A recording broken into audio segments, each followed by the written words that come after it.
ഇവൾ ഇടയ്ക്കിടയ്ക്ക് പോകും ഇതാണെന്നല്ലേ നിങ്ങളിപ്പോൾ വിചാരിച്ചുകൊണ്ടിരിക്കുന്നത്. വേറൊന്നുമല്ല കേട്ടോ. ഇന്ന് ഞാൻ വന്നിരിക്കുന്നത് മഴയൊക്കെ ആയിട്ട് പൊള്ളി ഒരു ഐറ്റമായിട്ടാണ്.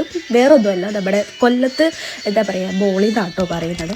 കൊല്ലം, തിരുവനന്തപുരം ആ ഭാഗത്ത് ഇത് ഭയങ്കര ഫേമസ് ആണ്. നമ്മൾ പായസത്തിൻ്റെ കൂടെ ഇങ്ങനെ കഴിക്കാറുണ്ട്. വേറെ സ്ഥലങ്ങളിൽ ഉണ്ടോ എന്ന് ചോദിച്ചാൽ എനിക്കറിയാറില്ല. അപ്പോൾ ഇങ്ങനെ ഇരുന്നപ്പോൾ പെട്ടെന്നൊരു ആഗ്രഹം, പായസവും ബോളിയും കൂട്ടി ഇങ്ങനെ കഴിക്കണം എന്നുള്ളത്.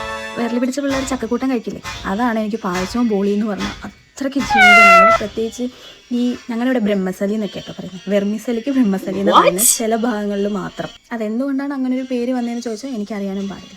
അപ്പോൾ ഈ മഴയത്ത് ചൂടോടെ ഇങ്ങനെ പായസവും ആ ബോളിയൊക്കെ കൂട്ടി കഴിക്കുമ്പോൾ ഉണ്ടാകുന്ന ഒരു പ്രത്യേകത ഒരു ഫീൽ ഉണ്ടല്ലോ. എൻ്റെ പൊന്ന് സാറേ, അത് പറഞ്ഞാൽ മനസ്സിലാവില്ല. നിങ്ങൾ വെറുതെ ഇരിക്കുമ്പോൾ ഇങ്ങനെയൊക്കെ ഒന്ന് കഴിച്ചു നോക്കൂട്ടോ.